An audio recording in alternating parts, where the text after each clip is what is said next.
The problem is not that the design was wrong. We have filled that design with sin. The problem is not that we should have no bosses. The problem is we have egotistical, sinful bosses. That's the problem. The problem is that we shouldn't have pastors. The problem is that some pastors have abused people. The problem is not that wives and husbands is a bad marriage, is a bad institution. That's why half of them are divorced. The problem is that you're getting two sinners who are selfish and won't submit to the design of God. So here's what Paul is trying to do. Paul's not rearranging the design of God. He's trying to redeem the original design that God has created and telling people you need to follow that submission. Because even the passage about wives and husbands submitting, it's not just wives and husbands. He goes through every relationship, slaves and masters, parents, children, all these things. So what is Paul trying to do? He's trying to show you this is God's design, this is the way he arranged it. You can choose to submit to it or not, but this is the way that God has designed it. So he's trying to redeem the design that God has created. Because here's the problem that many people at that time, many of us might have. What we do is we place value to roles. Meaning, if I'm the boss, I'm more important than my workers. That's not God's design. You have now attributed a value to a differentiating role. If my wife submits to me, I'm more important than my wife. That's not the way God designed it. He created different roles, but he doesn't place any value on that role. Does that make sense? It's like saying, I'm the point guard, so I'm more important than the center. No, you're not. You guys are all just different roles and function on the same team. Nobody is more valuable or less valuable. So the design God created has nothing to do with your value. Because do you really think God is saying Caesar is more valuable than Apostle Paul, even though Caesar has authority over him? And Paul says we should submit to Caesar? Does Caesar have more value over Jesus when Jesus submitted? So submission has nothing to do with value. It has to do with what is the order that God has designed that I need to fit in. See, the problem we have is we attribute certain value to the hierarchy of God's design when God never created that design as a value system. He created it as a function system. It's not a value, but a function or a role. Our president is not more important than a citizen, no matter who the president is this upcoming election, because the president's role has nothing to do with value, but a function. He's supposed to function a certain role for the citizens. And so when you look at Ephesians chapter 5 and 6, Paul's not redefining things.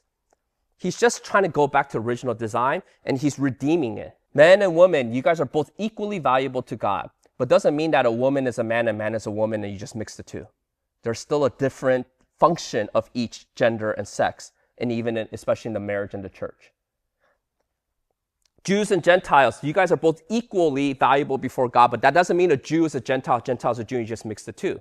The distinctions still remain because God has created those distinctions and roles and functions, but he never attributed values. So the sinful thing we have done is we attributed value to the distinctions we see in God's design. And so the goal is equality really is not to get rid of the design, it's to get rid of the values we have placed to that design.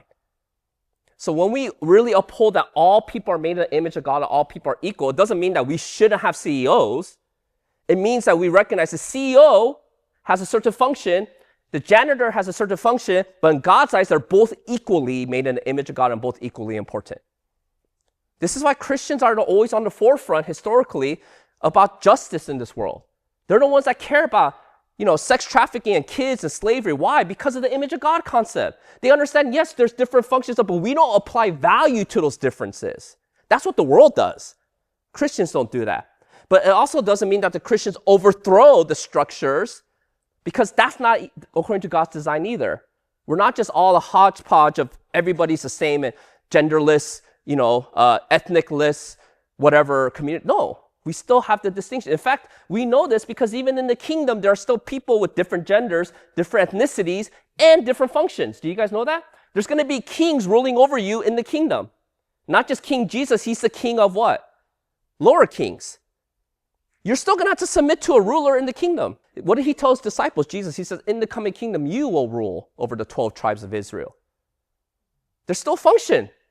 But what? In the kingdom, there is no hierarchy of values. That's the ideal picture. That's what he wants us to submit to, that there is going to be differentiating in roles and functions, but there's not a difference in values. And that's what Christians have to balance really well. Don't overemphasize equality at the expense of getting rid of all the things that are differentiating people in terms of their function and roles. But you also don't overemphasize the difference in function and roles by attributing certain value to those roles. The pastor is not more valuable than his congregation. It's a different function. That's all it is. That's God's design. That's why you see what? There's always mutual accountability throughout the Bible. It's not just wives submit to your husbands, husbands do whatever you want. What's the very next thing Paul says? But you better love your wives as Christ loved the church. You're going to be accountable to God and how you treat your wives. Boom. Both of them are on now. Both of them have to be careful, because it's not just how you respect your husbands. The husbands better love and sacrifice for them, because guess who's the one that has authority over both? God. Who's going to be accountable? God. You're going to be accountable to God, because why? We are all stewards of creation. Part of our stewardship is our relationship. You know you're going to give an account for your marriage to King Jesus. You guys know that? You're going to give an account to how you raise your kids. You're going to give an account to how you use your money. There's an account because you don't own any of this. It's just all given to you as a stewardship. And so when we submit, we're submitting to God's design. We're not submitting to some cultural hierarchy of values. So when we talk about men, women, it's not, I understand the controversy people have because they assume it's a 1960s thing or Paul's just behind his time, but actually Paul is ahead of his time. The problem is not that the design was wrong. We have filled that design with sin. The problem is not that we should have no bosses. The problem is we have egotistical, sinful bosses. That's the problem. The problem is that we shouldn't have pastors. The problem is that some pastors have abused people. The problem is not that wives and husbands is a bad marriage, it's a bad institution. That's why half of them are divorced. The problem is that you're getting two sinners who are selfish and won't submit to the design of God. The way one theologian said is that if we actually follow God's design in every marriage, both person will serve 100% the other person with expecting nothing in return. And if both sides do that, there won't be any problems. The problem is one side might do it, the other side just expects and does nothing in return. That's where the problem comes. Or both sides refuse to serve each other. The problem is not that the design is flawed. We're not submitting to the design. We are created differently. Guys value certain things over, and Paul addresses that. He never said, women or wives, love your husbands. He never said that. Did you notice that? It's different. Respect. Because there's something in the nature of man that really desires respect. They feel love through respect. And it says, husbands, love your wives. The word love there is sacrifice.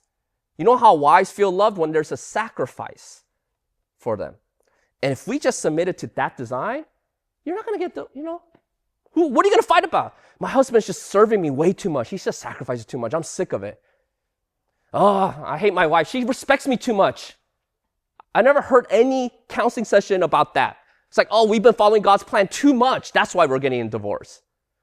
The dysfunction happens where love is not given. Therefore, she won't respect him. And because he's not getting respected, he won't give love.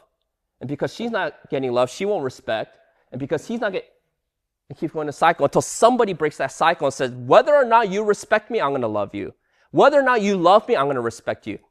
I'm going to submit to God's design and not follow this dysfunctional cycle over and over again. That's how you redeem the structures in the world. If you're at a company that's horrible, submit. You respect and submit to your boss, right? But it also says to bosses, you are to treat the slaves. Read Ephesians. It's not just on the workers, but it's also on them to not do evil things to the workers. Look at Ephesians. Look at slaves' master, verse 5. Slaves, obey your earthly masters with fear, trembling, with a sincere heart as you would Christ. So you obey them as you would Christ. Right? That has to do with submission and respect. But then look at what he says to them. With a sincere heart as you would Christ, not by the way of eye service or people pleasers, but as servants of Christ, doing the will of God from the heart, rendering service with a good will as to the Lord and not to man, knowing that whatever good anyone does, this he will receive back from the Lord, whether he is a slave or free. Masters, do the same to them. So what he just said to the slaves, respect, serve them, not to serve them, but to serve Christ, knowing that whatever you do for your boss is ultimately service to Christ, and he sees and rewards you, and right? It's like you work not onto your company, you work onto the Lord. And it says, masters, do the same to them and stop your threatening. Don't threaten them, power trip. You don't do it, we're going to fight, right? Don't threaten them, knowing that he who is both their masters and yours in heaven, and that there is no partiality with him. Both sides are accountable to Christ there. You will get rid of a lot of bad bosses if they actually follow this design, and you'll get rid of a lot of disgruntled, angry workers if they actually follow this design. Wouldn't you want to work for a boss who serves you as if they're serving Christ? Who loves you as if they love Christ, who places your interests above their own. In fact, what did Jesus say? If you want to be great in my kingdom, it's a person who is what? Last. If your boss was the number one servant of the world, who wouldn't want to work for that company or that church or that ministry? Do you see all this? This is how God designed it all. This is part of the original design.